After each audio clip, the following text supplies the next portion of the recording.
Welcome to JasonWhiskyWise. I'm Jason, this is whiskey review number 94, and today we're going to be reviewing Monkey Shoulder. Not this monkey on my shoulder, but he's looking straight at it. It's this one over here, Monkey Shoulder. Let's get into the review.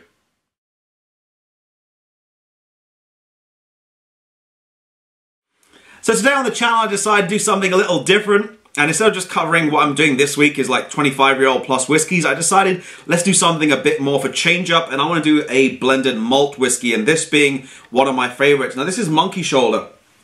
It's not a completely blended as such, but it's a blended malt whiskey. So it contains only single malts in this one, as a normal blended whiskey would contain a majority of grain. So just quickly crack that open, pop myself a dram, and let's get started into the review. Now, the name behind Monkey Shoulder, it's actually, there's two different things. Now, you'll see they've got monkeys on the top, on the cork. Whoop, if it focuses. Then you've got some monkeys over there as well. Now, the three monkeys are to symbolize the three distilleries that go into this blended malt, which are only three, which is Balvenie, Glenfiddich, and Kinninvie. And then also, the actual name Monkey Shoulder is an actual issue a lot of workmen used to have when you were working in the malting room and you're completely turning the barley so it doesn't tangle together when it's sprouting. And they used to get a thing because you're continually turning the barley, I think it was like 8 to 12 hours a day continually to making sure it just doesn't clump together.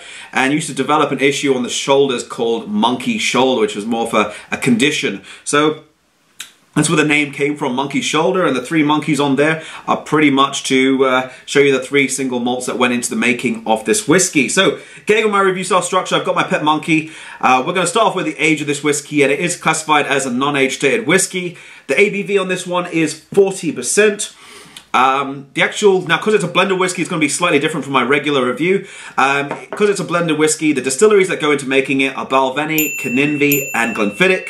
A primary, I've been told, amount is from Kinninvie, which don't really produce that much. You know, Balvenie and Glenfiddich produce absolutely a lot, so you really see a lot of them in the market. But Kinninvie, I think they've only got a 17, a 23, and a 25 in the market at this point in time. They don't have so many expressions. Now, the parent company for them are William Grant and Sons, and the region, because those three single malts all come from Speyside of Scotland.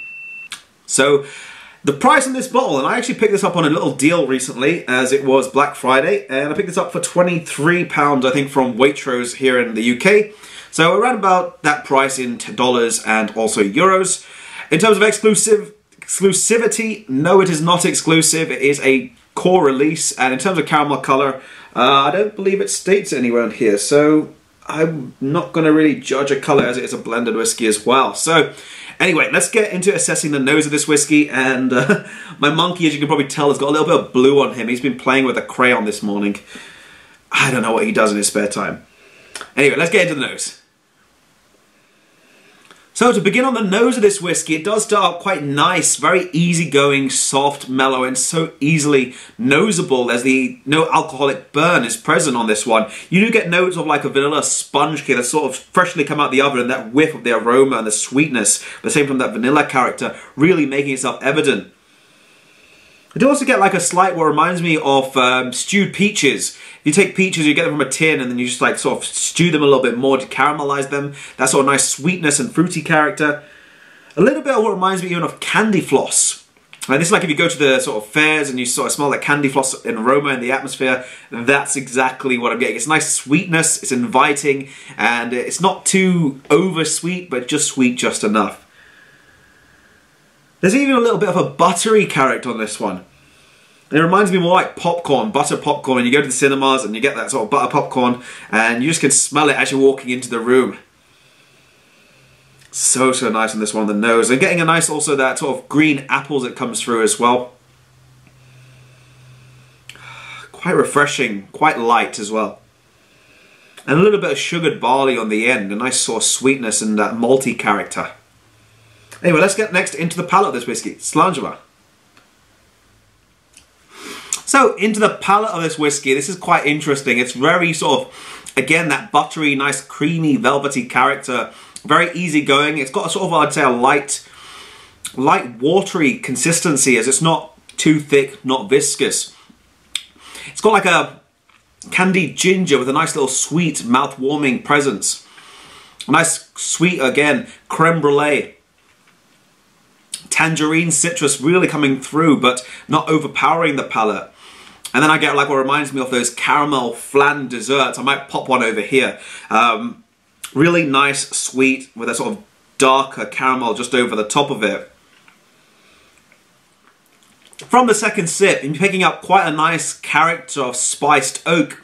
It's not overpowering, it's just gentle enough that leads you into the next flavor, which is the vanilla character. And this vanilla is like, if you're having one of those vanilla pastries, those vanilla puff pastries. No, it's not a puff pastry. Maybe it's like one of those, the ones that you get like a profiterole but without the chocolate on the top. Really nice, creamy vanilla. And then like a sort of nice sweeter, but something that reminds me of pastry. So we're going to move into the finish of this whiskey. It's really easy going. And if you're a beginner into whiskey, I think this is going to be something very easy to get into. So we'll move into the finish and then we'll come to our conclusion. So the finish of this whiskey is actually quite enjoyable, very nice, smooth. It's very easy and approachable, and that's one thing you don't find with a lot of whiskeys, especially sort of getting you in there. In terms of the actual whiskey in general, in terms of taste profile and the finish, you get the soft spices accompanied by a little hints of vanilla, but a lot more citrus is made sort of present as the whiskey finishes on the end of the tips of the palate. Monkey seemed to be knocked out. I don't know what happened to him. Did you drink too much? I'm going to take this back, and I'm going to give my rating for this whiskey, which I was going to give, actually no, I'm going to give it a different rating. I'm going to give this one here an 89 out of 100 because I find this one an absolutely stellar dram in terms of, as a blended malt, the quality of this one is just absolutely incredible. It's very easy and approachable, great for a beginner, and moreover than that, it's at a great price point at £23. Between 23 and 27, I think you can't really go wrong. It's sort of smooth, buttery. It sort of reminds me of a popcorn. I'm always thinking of desserts when I'm having this whiskey. It's sort of really easy in the going. I think Monkey wants to give a rating. What do you want to give Monkey? He wants to go over here. This is Monkey's rating from earlier. He's giving it 100. That's Monkey's rating. This is my rating. Believe who you may. Let me know if you've tried this one. The Monkey Shoulder Blended Malt Whiskey. I think this is batch 27. So batch 27 that is. But I'm going to conclude my rating at that. Hopefully you guys did enjoy the video. By all means, feel free to check out the other videos, which will be some Glenfiddich, some Balvenie, and maybe some Canenvy over there. Be sure to hit my subscribe button if you want to stay tuned for more crazy YouTube videos in terms of whiskey reviews. And on that note, this has been JasonWhiskyWise, and I'll catch you all for the next video. Slàinte.